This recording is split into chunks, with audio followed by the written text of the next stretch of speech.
Earlier today, on September 13, public utility jeep drivers checked their bank accounts to see if the fuel subsidy have been transferred.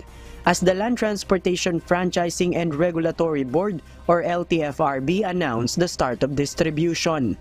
Angelico Aguilar, a jeepney driver at the Tandang Sora Terminal, was among those who checked their accounts.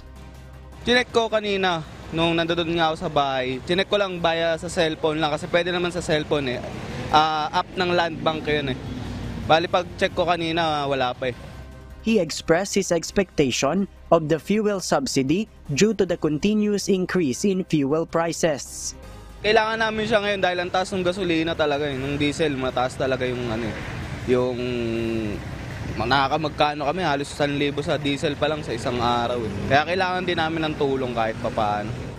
In a press conference this afternoon, the LTFRB stated that it is up to the Land Bank of the Philippines how long it will take to transmit the fuel subsidy to the individual accounts of the targeted beneficiaries.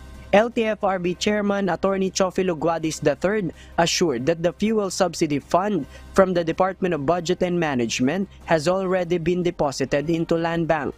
Today, approximately 50,000 public utility vehicle operators across the country will receive the fuel subsidy, while others will have their processing handled by the bank within this week.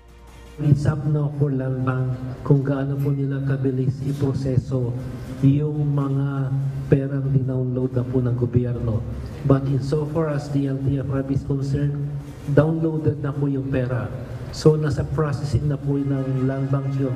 How fast can they credit the money to the individual accounts of the operators? Kanina po may tawagan po kami ng manager po ng Land Bank na siyempre po sa dami po ng accounts na kanilang i-credit. So pipilitin po nila kung ano po yung pinakamabilis po na mai-credit. Yeah.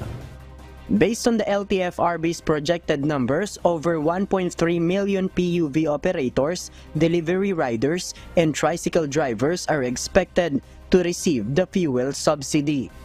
JP Nunez, UNTV, News and Rescue. We serve the people, we give glory to God.